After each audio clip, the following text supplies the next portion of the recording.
हाय guides, मैं आशुतोष तिवारी आप सभी का अपने यूट्यूब चैनल त्रिपाठी आशुतोष स्वागत करता हूं। दोस्तों, आज आप लोगों के लिए मैं क्लास 12 फिजिक्स के अंतर्गत चैप्टर विद्युत धारा यानी इलेक्ट्रिक करंट का पार्ट 8 लेकर आया हूं।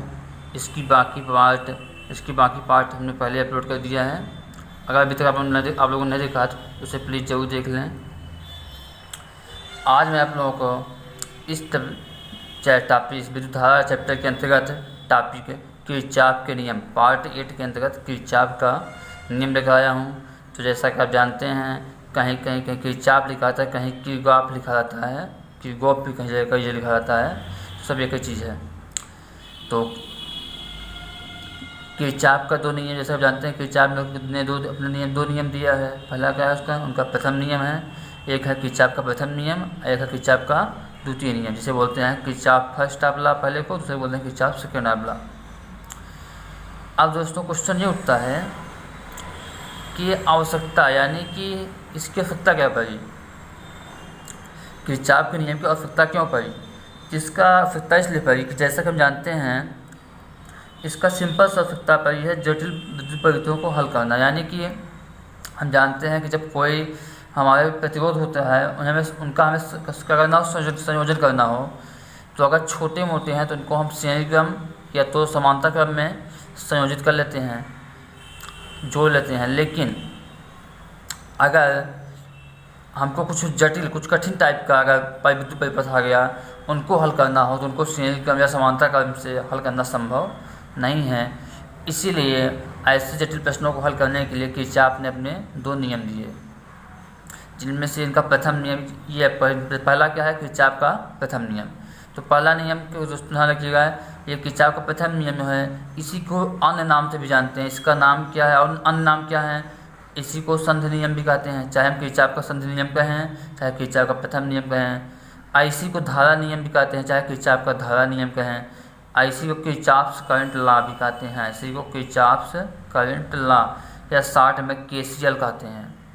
किरचॉफ प्रथम नियम को क्या है, कई उपनाम है इसके। पहला आ गया संधि नियम, धारा नियम और किरचॉफ करंट लॉ केसीएल, ये इसके उपनाम है। किरचॉफ के प्रथम नियम का ही और भी नाम है। अब दोस्तों चलते देखते हैं स्टेटमेंट, यानी उन्होंने कथन, यानी उन्होंने क्या कहा इस नियम में, उन्होंने अपने प्रथम नियम में क्या बताया। अब चलते हैं उसको हम देखते हैं। इस नियम के अनुसार देखिए, केसीएल के अनुसार किरचॉफ करंट लॉ, इसका full form Kirchhoff current law यानी शॉर्ट में केसीएल कहेंगे।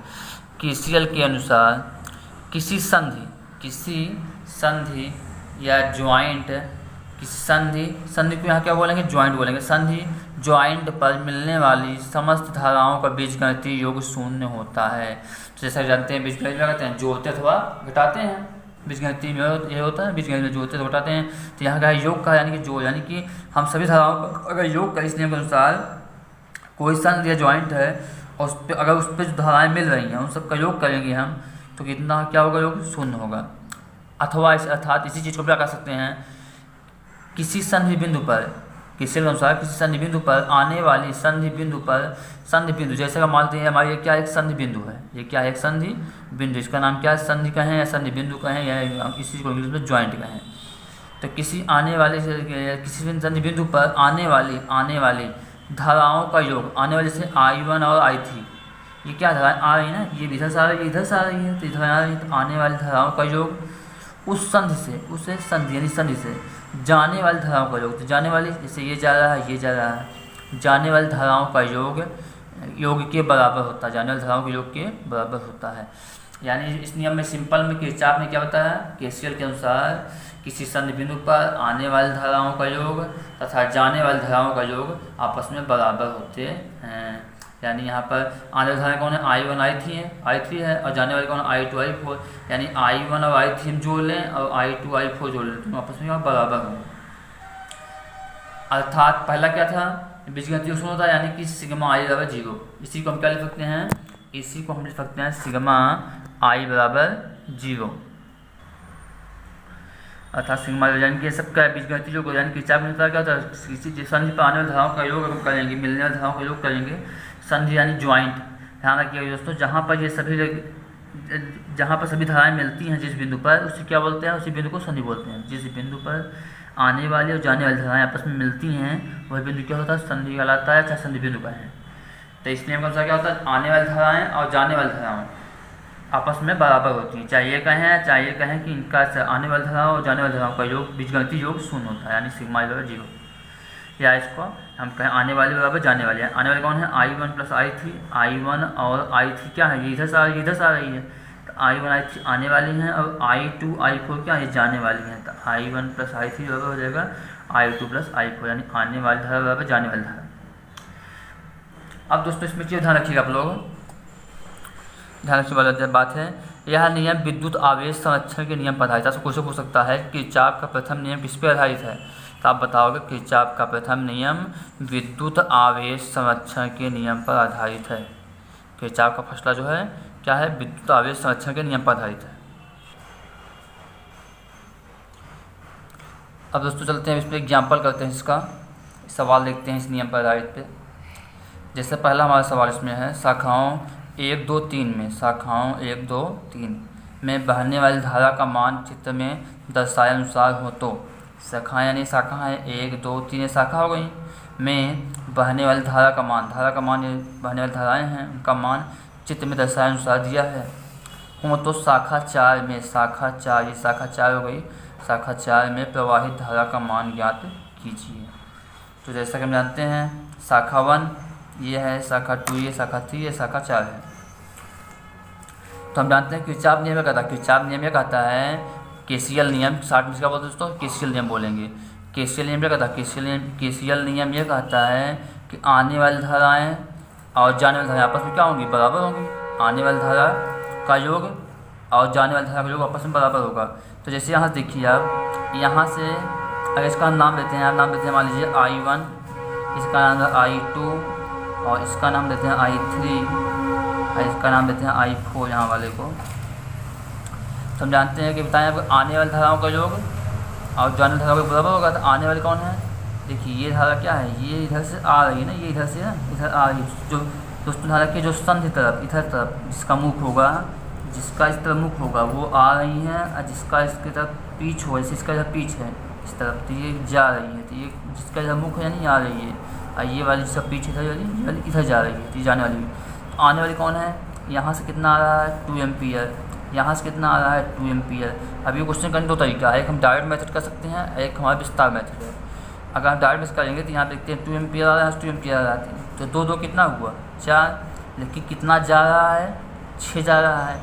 तो जैसा कि हम जानते हैं कि आने वाले यहाँ तक 2 2 4 ही आ रहा है, जा रहा है 6, जिसका मतलब क्या हुआ, हम नियम तो ये होता है कि आने वाली बराबर जाने वाली, तो यहाँ आने वाले के योग करेंगे तो 2 2 4 और 4 6 है, तो करते यहाँ पे इसका मतलब क्या हुआ, इसका मतलब ये हुआ कि जो यहाँ पर धारा होगी वो कितनी रही होगी, वो भी 2 ही रहेगी। क्यों 2 रहेगी, क्योंकि ये किधर जाएगी, ये भी आने वाली धारा होगी, ये भी क्या होगी, आने वाली धारा हो जाएगी इधर से की ओर, क्योंकि तभी तो 2 2 4 2 6 इसके बराबर होगा।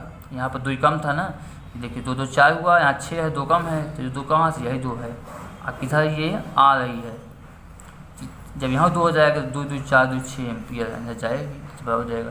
तो ये हमारा डायरेक्ट तरीका होगा। दूसरा तरीका क्या, विस्तार वाला, उसको देख लीजिए।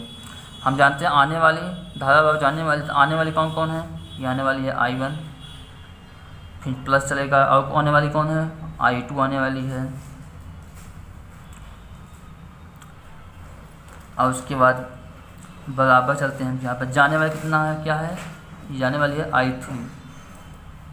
तो यहाँ पर 6 है, यहाँ पर 2 2 तो 6 तो होगा नहीं, तो हम यहाँ पर क्या करते हैं, हमें यहाँ पर इसको क्या मानेंगे, हम इसको यहाँ मानेंगे आने वाली धारा, यानी यहाँ पर क्या जो I4 होगा वो क्या होगा, आने वाली तरफ लिखा जाएगा। तो I1 कितना है 2, I2 भी है 2, I4 ये भी हमारा इनका निकालना ही है, बराबर I3 कितना है 6 है, तो ये 2 2 4 प्लस 4 उधर गया तो -4, यानी I4 कितना हो गया 6 - 4 यानी 2 आ गया, 2 एम्पियर यानी 2। तो दोस्तों चाहे विस्तार करिए चाहे आप शॉर्ट करिए, बात है। देखिए डियर स्टूडेंट, अब चलते हैं हम नेक्स्ट क्वेश्चन देखते हैं। हमारा नेक्स्ट क्वेश्चन है I का मान बताओ जहाँ I शाखा 4 में बहने वाली धारा है। तो I क्या है, शाखा 4 में बहने वाली धारा I है।